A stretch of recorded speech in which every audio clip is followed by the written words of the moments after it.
নিবনুৱা পদৰ কাৰিকৰী পৰীক্ষাৰ কাৰণে ইতিমধ্যে সময় নিৰ্ধাৰণ কৰি দিয়াৰ পিছত হাজাৰ হাজাৰ ছাত্ৰ ছাত্ৰীক তেওঁলোকে এডমিট কাৰ্ড প্ৰদান কৰাৰ পিছত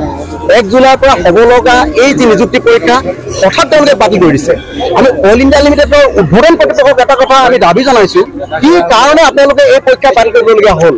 কি কাৰণে তাৰ প্ৰধান কাৰণটো কি হয়, আৰু আপোনালোকে বাতিল কৰাৰ পিছত এই যিসকল ছাত্ৰ ছাত্ৰীয়ে মানসিকভাৱে প্ৰস্তুত হৈ আছিলে যে পৰীক্ষাত অনুষ্ঠিত তেওঁলোকে অংশগ্ৰহণ কৰিম বুলি, তেওঁলোকৰ অৱস্থাটো কি হ'ব? গতিকে অল ইণ্ডিয়া লিমিটেডে কাৰ আশীৰ্বাদত, কাৰ নিৰ্দেশত, কাৰ চৰ্ত চাই আচলতে বুঢ়া আঙুলিত এনেকুৱা ধৰণৰ সিদ্ধান্ত গ্ৰহণ কৰিছে, সেয়া আমি টাইমছ অফ প্ৰত্যাহ্বান জনাইছোঁ, ৰাজহুৱা কৰক। আৰু সমান পৰিমাণে এটা কথা কৈছোঁ, অল ইণ্ডিয়া লিমিটেডে যিটো পৰীক্ষা বাতিল কৰিছে, সেই বাতিল কৰা পৰীক্ষাটো কেতিয়া অনুষ্ঠিত কৰিব এই কথাটো কিন্তু 75 ঘণ্টাৰ ভিতৰত অল ইণ্ডিয়াৰ